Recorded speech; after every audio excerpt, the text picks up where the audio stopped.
Bismillahirrahmanirrahim. Assalamualaikum warahmatullahi wabarakatuh. Innal hamdalillah nahmaduhu wa nasta'inuhu wa nastaghfiruhu wa natubu ilaih wa na'udzu billahi min shururi anfusina wa sayyiati a'malina. May yahdihillahu fahuwal muhtad wa may yudlil falan tajid lahu waliyyan mursyida. Asyhadu an la ilaha illallah wahdahu la syarika lah wa asyhadu anna Muhammadan abduhu wa rasuluhu la nabiyya ba'dah. Allahumma shalli ala hadzal nabiyil karim sayyidina wa maulana Muhammadin wa ala alihi wa ashabihi wa man da'a bi da'watihi ila yaumiddin, amma ba'd. Qala Allah ta'ala fi kitabil karim, a'udzu billahi minasyaitonir rajim. Wa idza sa'alaka 'ibadi 'anni fa inni qarib ujibu da'watad da'i idza da'ani falyastajibu li wal yu'minu bi la'allahum yarshudun. Shadaqallahul azim. Bapak dan Ibu sekalian, jamaah salat subuh, shaimin shaimat yang dirahmati Allah Subhanahu wa taala, alhamdulillah kita sudah melewati pertengahan Ramadan tahun ini. Mudah-mudahan sudah setengah perjalanan dalam rangka untuk peningkatan karakter diri kita dari mukmin biasa menjadi mukmin muttaqin. Mudah-mudahan juga sesuai dengan perjalanan yang kita lakukan, paling tidak 50% baterai kita sudah terisi dengan karakter muttaqin, kira-kira begitu. Kalau kita dekati dengan sebuah pendekatan sederhana, mukmin itu orang yang percaya, orang yang yakin terhadap nilai, terhadap prinsip, terhadap jalan hidup tertentu. Kalau dalam konteks kita, yaitu terhadap nilai, prinsip, dan jalan hidup Islam yang diajarkan Allah melalui Rasulullah SAW. Sedangkan muttaqin, dia bukan sekedar percaya, bukan sekedar yakin atas nilai dan prinsip, tapi dia pelaku nilai, dia pelaku prinsip. Dia bukan menisbatkan atau mengaitkan dirinya dengan nilai dan prinsip dalam kehidupan itu, tapi dia sendiri menjadi representasi dari nilai dan prinsip itu. Ini berbeda sama sekali. Karena dalam kehidupan ini, Bapak dan Ibu sekalian, ada banyak orang, mungkin termasuk kita di dalam beberapa segi kehidupan, meyakini satu hal, tapi kemudian berbuat dengan hal yang berbeda dengan apa yang kita ketahui dan apa yang kita yakini. Karena untuk memindahkan dari pengetahuan, keyakinan i'tiqadi menjadi sebuah sikap dalam kehidupan, itu perlu internalisasi, perlu pembiasaan. Dan kalau nilai, prinsip, kaidah-kaidah kehidupan sudah menjadi respon-respon otomatisnya, sikap-sikap hidup seseorang yang memang terbiasa menjadi habitnya dalam kehidupan, itulah akhlak. Jadi kalau kita ketemu dengan orang langsung salam, kalau masuk kamar mandi langsung kaki kiri, keluar kaki kanan, masuk masjid langsung kaki kanan dan sebagainya, semua kebiasaan baik itu menjadi habit kita, maka berarti materi-materi yang baik itu, prinsip-prinsip, kaidah-kaidah, nilai-nilai yang baik itu telah menjadi akhlak kita. Inilah kenapa ketika Rasulullah ditanya oleh salah seorang sahabat, "Ya Rasulullah, mad-din?" Apa itu agama? Rasulullah menjawab, ad-dinu huwa husnul khuluq. Agama itu sejatinya adalah baiknya akhlak. Artinya ketika akhlak seseorang, kebiasaan-kebiasaan seseorang itu terformat, terbentuk dengan prinsip dan nilai yang ada dalam muatan-muatan agama, itulah substansi Islam. Dan oleh karenanya Bapak dan Ibu sekalian, mudah-mudahan Allah menjadikan kita dengan izinnya dimudahkan di bulan Ramadan tahun ini memformat seluruh pribadian kita menjadi betul-betul menjadi hamba yang muttaqin, yang kata Allah Subhanahu wa taala, muttaqin ini nanti kelak menjadi pewaris surga. Amin ya rabbal alamin. Bapak dan Ibu sekalian yang dirahmati Allah Subhanahu wa taala, ini sampai suruk, Pak? Sampai zuhur. Baik, tema di jadwal itu adalah tentang fadilah keutamaan sholat berjamaah. Tapi saya ingin memulainya dengan ayat 186 surat Al-Baqarah yang Allah tempatkan dalam rangkaian penjelasan tentang Ramadan, tentang puasa di bulan Ramadan. Allah Subhanahu wa taala menyisipkan, dalam tanda kutip ini istilah saya, ayat ini 186 itu di sela-sela penjelasan tentang puasa. Ayat-ayat tentang puasa itu terbentang dari 183 sampai dengan 188. Ya, 183 tentang kutiba alaikumus syiyam kama kutiba alal ladzina min qablikum la'allakum tattaqun. Kemudian ditutup dengan 185 walitukabbirullaha ala ma hadakum wa la'allakum tashkurun.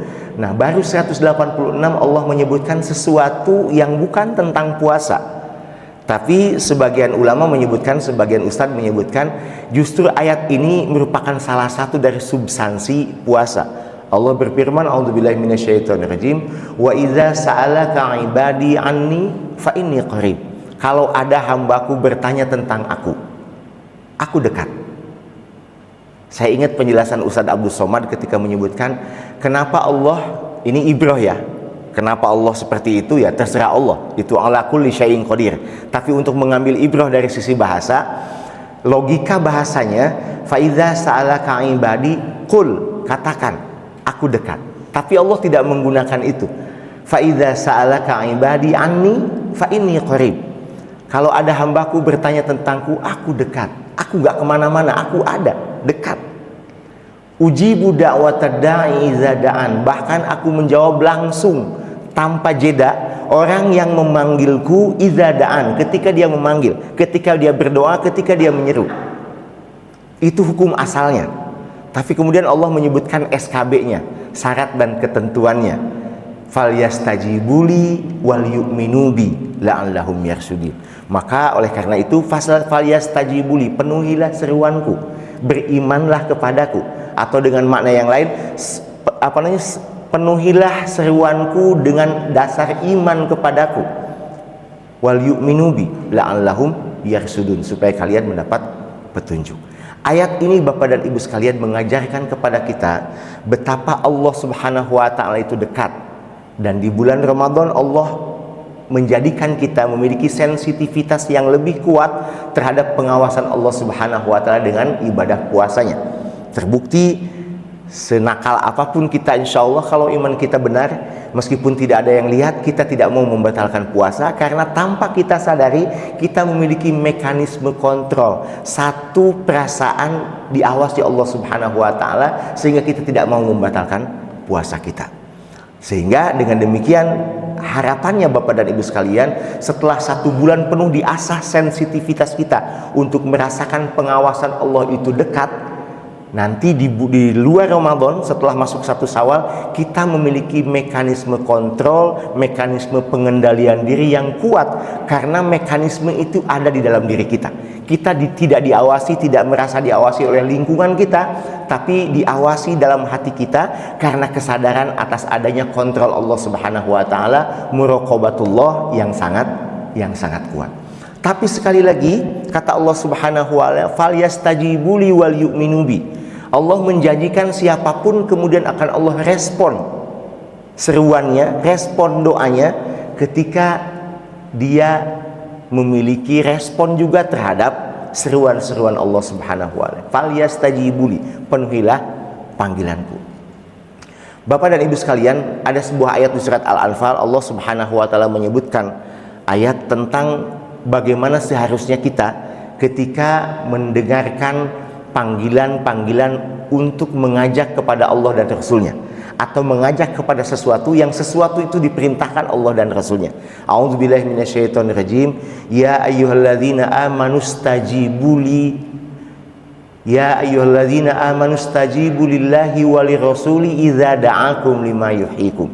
Wahai orang-orang yang beriman, istajibu lillahi walirrasuli, penuhilah seruan Allah dan Rasulnya, idza da'akum, ketika Allah dan Rasulnya menyeru kalian, lima yuhyikum, kepada sesuatu yang menghidupkan kalian. Kalau kita lihat tafsirnya, lima yuhyikum itu semua kebaikan, perintah-perintah Allah itu pada dasarnya ma yuhyikum, sesuatu yang menghidupkan kita, meningkatkan kualitas hidup kita. Kemudian Allah meneruskan, fa'lamu annallaha yahulu bainal mar'i wa qalbi. Ketahuilah kata Allah, Allah Subhanahu wa taala membuat batasan antara bainal mar'i wa qalbi, seseorang dengan hatinya. Ada sebuah kesempatan untuk datang ke masjid ketika mendengar azan kemudian ditunda, maka nauzubillah min dzalik, Allah kemudian menghilangkan motivasi dalam hatinya dan akhirnya kemudian dia tidak datang ke masjid. Ada peluang untuk berinfak, misalkan ada sebuah program apa, ada kegiatan apa yang itu membutuhkan uluran tangan kita, kemudian kita menunda, berpikir beberapa kali, akhirnya kesempatan itu hilang. Yahulu bainal mar'i wa qalbi. Allah menjadikan sekat antara kita dengan hati kita sehingga terhalang kita untuk berbuat baik. Oleh karenanya fastajibuli, maka segeralah kalau ada kesempatan itu untuk menanggapi, untuk merespon seruan-seruan Allah Subhanahu wa taala. Ini yang pertama. Yang kedua, sebelum kita membahas tentang sholat berjamaah, karena sholat berjamaah tentang masalah fikih, insya Allah kita sudah tahu semua. Saya ingin memotivasi saya dan kita semua tentang latar kenapa ini penting untuk kita jadikan sebagai bahan renungan saya dan kita semua. Yang kedua, Bapak dan Ibu sekalian, dalam Al-Quran, Allah menjadikan indikator respon kita terhadap seruan Allah dan Rasulnya itu menjadi variabel pengukur iman, kualitas iman kita. Misalkan, kenapa Ibrahim alaihissalam itu Khalilullah, digelari kekasih Allah, meskipun semua nabi dan rasul kekasih-kekasih Allah, bahkan orang-orang soleh itu kekasih-kekasih Allah Subhanahu wa ta'ala, waliullah. Tapi khusus untuk Ibrahim alaihissalam Khalilullah, salah satunya kata sebagian ulama karena responnya yang cepat terhadap perintah Allah, meskipun perintah itu sangat berat. Kita bisa bayangkan beliau dikatakan dalam sebuah ayat halim, sangat lembut, penyayang, penyantun kepada orang tuanya. Dalam sejarah dikatakan Azar itu pamannya, ada yang menyebutkan bapaknya, tapi Azar itu pembuat patung. Dia mendoakan keselamatan bapaknya. Tapi ketika nyata kemudian Allah Subhanahu wa ta'ala memperlihatkan kepada Ibrahim bahwa keyakinan berbeda, Azar tidak lagi mau tunduk kepada Allah Subhanahu wa ta'ala, maka otomatis sikapnya juga berbeda. Di surat Al-Mujadilah Allah Subhanahu wa ta'ala menyebutkan qad kanat lakum uswatun hasanatun fi Ibrahim, sudah ada contoh suri tauladan yang nyata bagimu dari Ibrahim walladzina ma'a. Maaf, 2 hari di film. Idz qalu liqaumihi, ketika Ibrahim berkata kepada kaumnya, inna bura'a'u minkum wa mimma ta'buduna min dunillah. Sesungguhnya kami, kata Ibrahim, bura'a'u minkum, berlepas diri dari kalian dan dari apa yang kalian sembah. Kafarna bikum, telah nyata pengingkaran kami atas kalian. Qad bada bainana wa bainakumul adawata wal baghdha abadan, sudah nyata sekarang, kata Ibrahim, permusuhan dan pertentangan antara saya dan kalian selamanya, hatta tu'minu billahi wahdah. Jadi perubahan sikap antara kasih sayang kepada saudara-saudaranya, kemudian kepada kerabatnya, bahkan kepada keluarga intinya, tapi kemudian ketika tidak mau beriman, inna bura'a'u minkum. Dan sikap ini, kata Allah Subhanahu wa ta'ala, disebut uswatun hasanah fi Ibrahim. Hanya ada 2 nabi yang disebutkan dalam Al-Quran itu menjadi uswatun hasanah bagi kita, yaitu Rasulullah SAW dan Ibrahim alaihissalam. Kemudian setelah dewasa beliau menikah, nggak punya anak lama. Ketika punya anak harus diasingkan di tempat yang antah berantah dengan ibunya sekalian, berat. Bahkan kemudian Siti Hajar menyebutkan, ya Ibrahim, apakah ini perintah Allah? Ibrahim sangat berat, sampai 3 kali kemudian mengulang pertanyaan itu istrinya. Baru kemudian dikatakan Ibrahim iya, maka Hajar mengatakan, idzan ya Ibrahim la yudayyi'u rabbi, kalau begitu wahai Ibrahim, pergi, Allah tidak akan menyia-nyiakan kamu. Berat, ditinggalkan. Ada izin dari Allah untuk bertemu lagi dengan anaknya sudah remaja, setelah ketemu disuruh dipotong, disembelih, dilakukan. Sehingga kata Allah Subhanahu wa ta'ala, idz qala, ketika Tuhannya berkata kepada Hud, idz qala lahu rabbuhu aslim, tunduklah kamu wahai Ibrahim, qala aslamtu li rabbil alamin. Langsung Ibrahim mengatakan, qala aslamtu, aku tunduk kepada rabbil alamin. Jadi suratul istijabah, cepat respon, seperti pemadam kebakaran gitu ya, ambulan, respon yang cepat itu ternyata merupakan indikasi adanya iman yang kuat. Makanya ayatnya banyak, wasari'u, bersegeralah, pastabikul khairat, berlomba-lomba untuk melakukan kebaikan. Karena respon yang cepat terhadap seruan Allah dan Rasulnya itu mengindikasikan adanya penempatan prioritas kepentingan dalam tanda kutip Allah dan Rasulnya dalam skala prioritas kita, dalam jadwal-jadwal kita. Bukan di tingkatan yang bawah, tapi sholat misalkan, zakat misalkan, puasa, amal kebaikan adanya di prioritas teratas, sehingga ketika ada seruan untuk itu, kesempatan untuk itu, respon kita cepat, dan itu menunjukkan kelas keimanan kita. Bapak dan Ibu sekalian, kalau kita ingin mengukur, kata seorang teman, bagaimana posisi kita di hadapan Allah Subhanahu wa Ta'ala hari ini, sekarang, bagaimana Allah memposisikan kita, memandang kita, memperlakukan kita. Kalau seandainya kemudian kita bisa mengatakan bagaimana Allah menganggap kita hari ini sebagai makhluknya, maka ukurannya sederhana, kata teman saya, yaitu bagaimana posisi Allah Subhanahu wa Ta'ala di hati kita. Dan untuk mengukur seperti apa posisi Allah di hati kita, kata teman saya lagi, itu juga sederhana. Bagaimana respon-respon kita ketika mendengar seruan Allah dan Rasulnya. Yang paling mudah, kata dia, ketika mendengar azan. Apa yang kita lakukan ketika ada seruan azan? Apa yang kita lakukan ketika berkumandang dan pas waktu sholat? Maka banyak respon kalau kita baca dalam sejarah-sejarah ulama, para sahabat dan tabi'in, yang ada seorang yang bahagianya luar biasa ketika mendengar suara azan. Ada yang pucat karena takut ketika mendengar suara azan. Karena yang didengar bukan suara muazin yang merdu, bukan itu, tapi sebetulnya ini seruan kepada Allah Subhanahu wa Ta'ala, seruan dari Allah Subhanahu wa Ta'ala untuk tunduk dan mengabdi. Sehingga ada seorang ulama mutaakhirin menyebutkan, idza sami'tan nida, kalau kalian mendengar suara azan, qum ilas shalah, qum ilas shalah mata sami'tan nida, berdirilah kalian, bersegeralah untuk bersiap untuk sholat, mata sami'tan nida, ketika kalian mendengar seruan azan, mahma kanatiz dzurub, seperti apapun kondisi kalian, kanatiz dzurub, dalam kondisi sibuk, kondisi padat, maka usahakan qum ilas shalah mata sami'tan nida. Karena ini, kata beliau, menunjukkan tentang perhatianmu, menunjukkan bahwa engkau memprioritaskan seruan penciptamu, memprioritaskan semua hal itu dari agenda-agenda yang lain.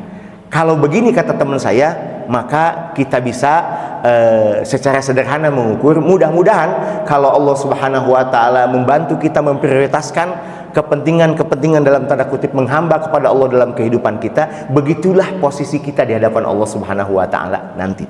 Kan kalau ada yang meninggal, kita sering menyebutkan semoga diterima di sisinya dan sebagainya. Penempatan Allah di sisinya kepada hamba-hambanya itu tergantung pada penempatan Allah Subhanahu wa Ta'ala dalam hati kita. Yang paling sederhana dan bisa diukur adalah ketika kita merespon seruan-seruan azan untuk sholat.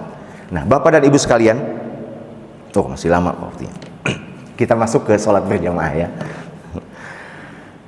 Ada sebuah hadis menyebutkan, kalau kita mendekat kepada Allah Subhanahu wa Ta'ala dengan berjalan, Allah mendekat kepada kita dengan berlari. Jadi sambutan Allah Subhanahu wa Ta'ala kepada hambanya yang mendekat itu jauh lebih heboh dalam tanda kutip ketimbang orang yang berusaha mendekat kepadanya. Kalau kita mendekat sejengkal, Allah mendekat kepada kita sehasta. Kalau kita sehasta, Allah mendekat kepada kita sedepa. Kita berjalan, Allah berlari. Artinya betul-betul Allah itu berharap, senang betul kalau ada hambanya mendekatkan diri kepadanya. Dan oleh karenanya, ketika kita ini dalam konteks sholat tadi, seruan sholat berjamaah, kalau kita kemudian merespon seruan azan dan langsung melakukan persiapan untuk sholat, maka kita ketahui beberapa hadis Rasulullah SAW itu merupakan respon Allah atas kita. Kalau kata Hasan al-Banati, qum ilas shalah mata sami'tan nida, berdirilah untuk sholat, bersiaplah untuk sholat, datang ke masjid kalau bapak-bapak ketika mendengar suara azan, maka itu berarti kita telah berupaya memprioritaskan seruan Allah Subhanahu wa Ta'ala. Kemudian apa yang Allah janjikan untuk itu? Dari beberapa hadis saya ambil kutipan dari Riyadhus Shalihin, hadis-hadis kumpulan dari Riyadhus Shalihin menyebutkan bahwa banyak sekali hadis, saya pilihkan beberapa saja. Ketika Rasulullah SAW menyebutkan barang siapa yang man tatahhara fi baitihi, barang siapa yang menyempurnakan wudu di rumahnya, kemudian summa madha ila baiti min buyutillah, kemudian dia berjalan kepada rumah dari rumah-rumah Allah, liyaqdiya faridatan, untuk melaksanakan kewajiban, min faraidillah, dari kewajiban-kewajiban kepada Allah Subhanahu wa taala, salat maksudnya, maka kata Rasulullah SAW, kanat khutuwatuhu ihdaha, maka sesungguhnya dari langkah-langkah itu, ihdaha tahuttu khoti'ah, satu langkah itu menghapuskan kesalahan, wal ukhra, dan langkah yang lain tarfa'u darajah. Jadi kalau jarak rumah kita ke masjid hanya 2 langkah saja, itu cukup untuk merontokkan kesalahan kita 1 kesalahan dan meningkatkan derajat kita 1 derajat. Kalau hanya 2 langkah. Kalau berlangkah-langkah, maka kata Rasulullah SAW, ihdaha, 1 langkahnya itu tahuttu khoti'ah, menghapuskan kesalahan-kesalahan kita. Kemudian 1 langkahnya adalah tarfa'u darajah. Rawahu Muslim. Jadi betapa Allah mengapresiasi upaya kita yang sedikit, hanya kemudian merespon suara adzan dan bergegas wudu datang ke masjid, maka setiap langkahnya, ini belum sholatnya Bapak dan Ibu sekalian, belum sholatnya, baru upaya kita datang ke masjid. Dan oleh karenanya di hadis yang lain Bapak dan Ibu sekalian, orang yang paling bagus pahalanya, kata Rasulullah, paling besar pahalanya untuk sholat dalam konteks sholat berjamaah di masjid adalah yang paling banyak langkahnya ke masjid. Atau kata Rasulullah SAW, yang menunggu waktu sholat setelah dia melakukan sholat. Ini kalau mau nunggu sampai duhur, cakep nih. Atau dari yang sering itu dari maghrib ke isya ya. Ketika dia menjaga wudunya, tidak meninggalkan tempat sholatnya, maka dia dianggap sholat terus-terusan ketika dia menunggu waktu sholat itu. Maka ada satu kisah, masih di Riyadhus Shalihin, Bani Salamah. Saya pernah bertanya kepada seorang mutawif, kampung Bani Salamah itu jaraknya dari Masjid Nabawi kalau diukur sekarang itu sekitar 5 kilo. Dia di dekat Universitas Madinah sekarang. 5 kilo Pak. Dan ketika itu Bani Salamah sedang melihat ada lahan kosong di dekat Masjid Nabawi, dan kemudian kasakusuk ngobrol-ngobrol dengan tetangganya mau pindah kampungnya ke situ, tempat tinggalnya ke situ Bani Salamah, karena jauh. 5 kilo luar biasa, lumayan gitu ya. Dan ya nggak ada pohonan kalau di Madinah itu waktu itu, sampai dengan sekarang. Kemudian Rasulullah mendengar rencana Bani Salamah ini, dan kemudian Rasulullah mengatakan, aku mendengar informasi bahwa engkau akan pindah ke dekat masjid. Kalau aku saran, kata Rasulullah SAW, nggak usah pindah, karena Allah mencatat bekas-bekas langkah kalian menuju masjid itu. Dan kata Bani Salamah, izan ya Rasul, kalau begitu ya Rasul, aku tidak senang, kami tidak akan senang kalau kami pindah, maka kami tetap tingkat di situ. Nah, ada yang menghitung jaraknya kurang lebih 5 kilo. Subhanallah. Kemudian di riwayat yang lain masih di Riyadhus Shalihin, ada seorang Ansor ini dari saya lupa nama sahabatnya. Seorang Ansor dan mengatakan, tidak ada seorang pun kalangan Ansor yang aku tahu yang paling jauh rumahnya daripada orang ini, tapi dia nggak pernah terlambat datang ke masjid. Maka aku sarankan kepada dia karena kasihan, wahai sahabat, baiknya kamu beli keledai atau apalah, supaya kalau gelap atau kalau panas terik kamu bisa kendarai untuk datang ke masjid. Kata beliau, enggak akan aku lakukan, karena aku pernah mendengar Rasulullah SAW bahwa setiap orang yang datang ke masjid dengan bersusah payah melangkahkan kakinya, maka kaki-kaki itu akan dihitung. 1 langkah itu meningkatkan derajat, dan 1 langkah menghapuskan dosa. Ini hadis pertama yang ingin saya sampaikan. Yang kedua Bapak dan Ibu sekalian, masih di riwayat Muslim, Rasulullah SAW bertanya kepada para sahabat, ala adullukum ala ma yahulullah bihil khotoya wa yarfa'u darajah. Apakah pengen kalian aku tunjukkan kepada satu amalan yang dengannya Allah Subhanahu wa taala menghapuskan dosa kalian dan mengangkat derajat kalian? Maka kata para sahabat, bala ya Rasulullah.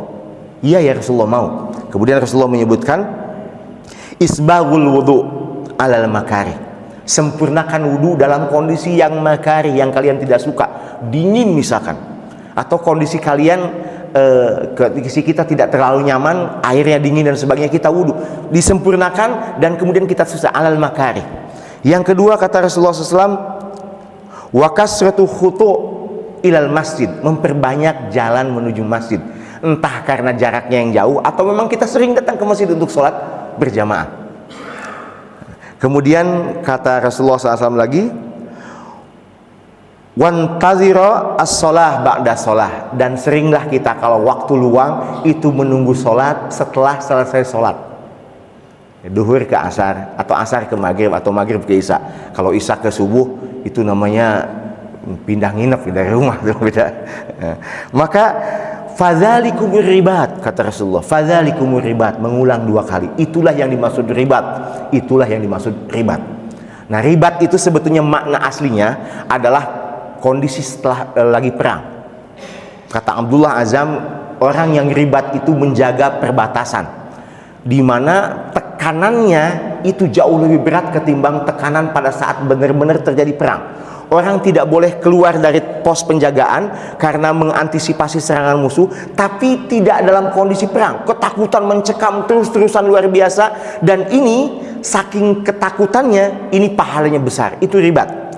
Dan Rasulullah mengidentikan orang yang intadirus sholah ba'da sholah tadi itu dengan ribat fisabilillah. Jadi betul-betul bukan sekedar pahala yang disebutkan dalam hadis yang lain, kita dianggap terus-menerus sholat selama menunggu, tapi wazalikumur ribat, kata Rasulullah, itulah pahala ribat, pahala berjaga-jaga di perbatasan musuh, di perbatasan negeri ketika terjadi peperangan. Nah, kemudian jamaah yang dirahmati Allah Subhanahu wa taala, itu baru langkah-langkahnya.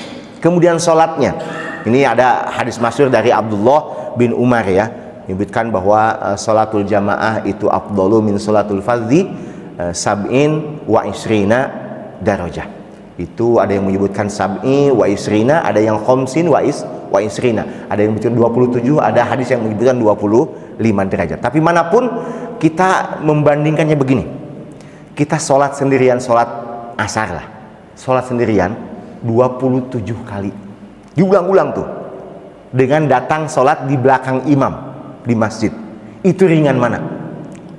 Jauh lebih ringan sholat datang dari rumah kita jalan ke masjid, meskipun agak-agak gerimis, duduk di belakang imam, sholat mengikuti imam 5 menit. Paling hebat 7 menit di Masjidil Nabawi. Di kita 5 menit rata-rata lah sholat 4 rakaat itu. 5-7 menit itu juga dengan zikirnya. Kalau kita mau mendapatkan sesuatu yang setara, ini kalau semua yang lain sama ya variabelnya, setara dengan sholat 5 menit di belakang imam, itu kita harus mengulang sholat sendirian 27 kali dengan kualitas yang konstan dari sholat pertama, kedua sampai ke sholat ke-27. Kita nggak sanggup, sepertinya kita nggak sanggup. Kalau kita ingin membandingkan antara sholat kita yang di rumah nih, kalau kata teman saya, kalau ada bapak-bapak sholat di rumah konsisten, maka itu adalah laki-laki solehah, bukan laki-laki soleh. Kalau kita ingin membandingkan antara kita sholat sendirian di rumah dengan orang yang full 5 waktu sholat sendirian sholat berjamaah di masjid, itu sama dengan kita sholat 5 kali 27 kali. Berat bagi kita. Itu pun ada lagi masih satu keutamaan kata sebagian ulama, maka pahala meskipun tidak flat pahalanya, tapi pahala orang yang sholat berjamaah itu saling membantu. Ta'awun alal birri wat taqwa. Ketika imamnya kemudian khusyuk, kemudian ada jamaah sebelah khusyuk, dia terbawa khusyuk dan sebagainya, dan ini kondisi yang memungkinkan kita meningkatkan kualitas sholat kita dibandingkan dengan kualitas sholat sendirian. Kalau kita sholat sendirian, itu kualitas sholat kita hanya tergantung kepada upaya kita dan tentu saja pertolongan Allah. Tapi untuk sholat berjamaah banyak yang mengkondisikan bahwa kita bisa masuk pada kualitas tertentu dari sholat kita, karena imamnya, karena teman-teman sebelahnya, karena suasananya dan lain sebagainya. Karena kalau kata seorang ustadz, itu bisa jadi iman kita, termasuk saya nih, masih kemudian termotivasi untuk agak-agak kencang dikit gitu ya ketika di masjid. Kalau di rumah agak luntur tuh. Maka kalau kita ditolong oleh Allah untuk senang sholat di masjid, itu bukan karena kita baik, tapi karena memang kalau di rumah kita qobliyah dan ba'diyahnya juga kadang-kadang ya begitulah. Saya nih pengalaman pribadi. Tapi kalau di masjid insya Allah termotivasi zikirnya, termotivasi qobliyahnya, ba'diyahnya, tahiyatul masjidnya, bahkan mungkin tilawahnya dan lain sebagainya. Kalau di rumah duduk 5-10 menit itu sudah heboh, sudah bagus. Dan oleh karenanya kata dia, kita tahu kelemahan kita itu, dan oleh karenanya Allah sediakan kita, Allah dorong kita, oleh Allah kasih motivasi kita untuk tercetus dalam hati motivasi datang ke masjid. Ikuti kata hati itu, karena bisa jadi nggak datang 2 kali itu motivasi datang ke masjid itu, bisa jadi nanti kondisi berat, kemudian udah mah di rumah susah, ke masjid males, dan kemudian kita akhirnya tidak bisa kemudian melakukan aktivitas sholat yang berkualitas. Nah, yang terakhir saya ingin sampaikan Bapak dan Ibu sekalian, khusus ini sholat subuh dan sholat isya. Ada hadis riwayat Muslim, Rasulullah SAW dari Utsman bin Affan radhiyallahu an. Ini Utsman ini sahabat utama, tapi sedikit meriwayatkan hadis, nggak sampai 100. Abu Bakar juga sedikit, Umar bin Khattab juga sedikit. Yang paling banyak Abu Hurairah misalkan sampai 5.000 lebih, sedikit. Dan yang sedikit ini salah satunya tentang keutamaan sholat isya dan sholat subuh berjamaah. Kata Rasulullah SAW, barang siapa yang sholat isya berjamaah, dia dinilai sholat setengah malam. Dan barang siapa yang sholat subuh berjamaah di masjid, maka dia dinilai setara dengan sholat sepanjang malam, mengerjakan sholat sepanjang malam penuh. Ini hadis riwayat Muslim. Jadi subhanallah, apalagi kalau ada qiyamul lailnya kita tadi malam ditambah lagi dengan ini, maka inilah mudah-mudahan Bapak dan Ibu sekalian, kalau kita dimudahkan di bulan Ramadan ini, kita berharap ini masuk dalam alam bawah sadar kita. Kita pengen punya kaki yang pengen bawaannya kalau dengar azan ke masjid aja gitu. Kita pengen punya hati yang kecenderungannya kalau ada waktu sholat nyari masjid aja, kira-kira begitu. Dan ini kalau sudah diberikan kemudahan begitu, ini yang disebut sebagai hidayatut taufik. Karena kata sebagian ustadz ada yang menyebutkan hidayah itu ada 2 level katanya. Ada hidayatul ilmi, hidayah tentang ilmu, pengetahuan, kita tahu itu kondisi sesuatu yang baik, disebut juga hidayatul irsyad. Tapi kalau kita tahu bahwa itu sesuatu yang baik, belum tergerak melakukannya, itu belum lengkap. Harus ada hidayah yang kedua, hidayatut taufik. Jadi menggerakkan, memudahkan langkah kita untuk melakukannya. Sekali lagi, mudah-mudahan dengan pendidikan di bulan Ramadan diulang-ulang selama 1 bulan penuh, kita dekat dengan masjid, dipaksa dalam tanda kutip dekat dengan Al-Quran, dipaksa dekat dengan masjid, dipaksa dengan zikir, dengan tilawah, dengan macam-macam. Dan nanti di bulan Syawal dan 11 bulan yang lain sebelum masuk Ramadan lagi, betul-betul kebiasaan ini nggak hilang begitu, nggak hilang, meskipun mungkin grafiknya turun, tapi mudah-mudahan ada bekasnya dalam hati kita. Dan oleh karenanya Bapak dan Ibu sekalian, untuk melanggengkan nikmat, karena ketaatan ini nikmat Pak, dan nikmat ini tidak diberikan kepada sembarang orang. Jadi kalau kita senang di masjid, senang tilawah saat ini di bulan Ramadan, bahagia kita, itu nikmat. Dan nikmat itu kalau disyukuri Allah langgengkan. Nah, salah satu cara mensyukuri nikmat itu, nikmat ketaatan, adalah menyadari bahwa ini pemberian Allah. Makanya di ayat 185 surat Al-Baqarah berkaitan dengan puasa ini, Allah menyebutkan walitukmilul iddata walitukabbirullaha ala ma hadakum wa la'allakum tashkurun. Sempurnakanlah bilangan puasa oleh kalian. Jangan puasa cuma seminggu 2 minggu, full sebulan gitu kan. Walitukmilul iddata walitukabbirullaha ala ma hadakum, dan bertakbirlah kepada Allah, agungkan nama Allah. Tapi kata Allah ala ma hadakum, engkau mengagungkan bertakbir di 1 Syawal itu sebetulnya ala ma hadakum, untuk mensyukuri bahwa kita bisa puasa penuh sebulan, kita bisa tilawah, kita bisa sedekah, kita bisa dekat dengan masjid, bisa melakukan kebaikan-kebaikan full selama bulan Ramadan. Itu bukan atas upaya kita, kehebatan kita, kesolehan kita, bukan. Ala ma hadakum, atas hidayah yang Allah berikan kepada kalian. Sehingga kalau kita berbuat baik, yang pertama harus kita sadari kebaikan kita atas hidayah Allah. Sehingga nggak terjebak kita. Kan orang itu hilang kebaikannya kalau sudah berbuat baik, kalau dia merasa menjadi orang yang lebih baik. Dan hilang juga kebaikannya kalau ketika seseorang sudah berbuat baik, maka dialah satu-satunya faktor penentu kebaikan dirinya. Kan tipis bedanya dengan Qorun, Pak. Kalau Qorun itu tentang harta, dia menumpuk harta banyak dan mengatakan, ini karena kehebatku di bisnis. Aku investasi di mana-mana, punya perusahaan di mana, kecerdasanku untuk usaha, untuk bisnis, sehingga semua ini adalah upayaku. Nah, kalau Qorun dengan harta dan itu dilaknat Allah Subhanahu wa taala, ditenggelamkan, kita kadang-kadang saya itu terjebak pada hal-hal yang non materi. Saya sudah melakukan A, B, C, D dan sebagainya, itu sebuah kebaikan, tidak diragukan lagi kebaikan. Kemudian muncul perasaan dalam hati kita bahwa kita sudah berupaya dan ini menjadi sesuatu yang kemudian hasil karya kita, hasil upaya kita, kebaikan kita, kesolehan kita, sehingga terjebak pada gurur, ketertipuan. Padahal kata Allah Subhanahu wa taala, fala tuzakku anfusakum huwa a'lamu bimanittaqo. Jangan kalian merasa sudah suci. Huwa a'lamu bimanittaqo. Allah mengetahui siapa di antara kalian dari sekota Serang ini bimanittaqo, siapa yang paling bertakwa. Enggak usah ngaku, kira-kira begitu. Catatannya ada. Yang paling takwa di masjid ini Allah tahu. Yang paling takwa di kota Serang Allah tahu. Nggak usah angkat tangan ngaku. Siapa yang nggak usah. Huwa a'lamu bimanittaqo.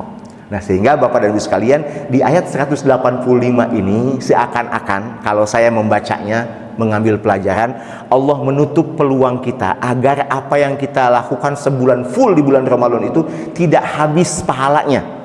Hanya gara-gara kita merasa kitalah yang terbaik dibandingkan yang lain, apalagi kemudian ketika meremehkan orang lain.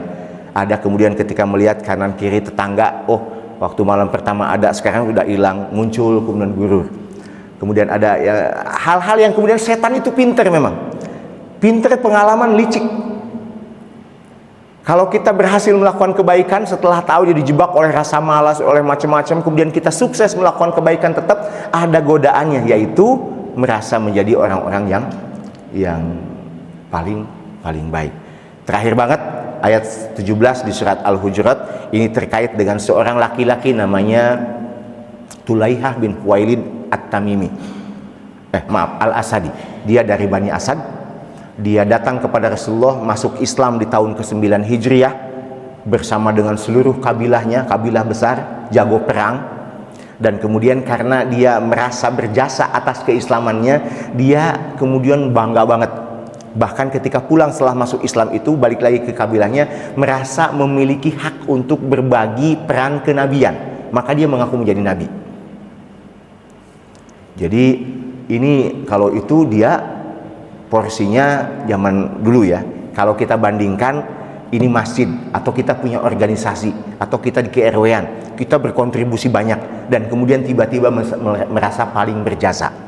Nah, Khuwailid ini itu merasakan begitu, sehingga dari situ Allah menurunkan ayat, yamunnuna 'alaika an aslamu qul la tamunnu 'alayya islamakum balillahu yamunnu 'alaikum an hadakum lil imani in kuntum shodiqin. Kata Allah Subhanahu wa taala, yamunnuna 'alaika an aslamu, mereka merasa berjasa dengan keislamannya kepadamu. Qul, katakan wahai Muhammad, la tamunnu 'alayya islamakum, Islammu itu tidak memiliki jasa apapun kepada saya. Balillahu yamunnu 'alaikum an hadakum lil iman, justru Allah lah yang berjasa kepadamu dengan menunjukkan, memberikan hidayah kepada hatimu dengan memberikan iman. In kuntum shodiqin.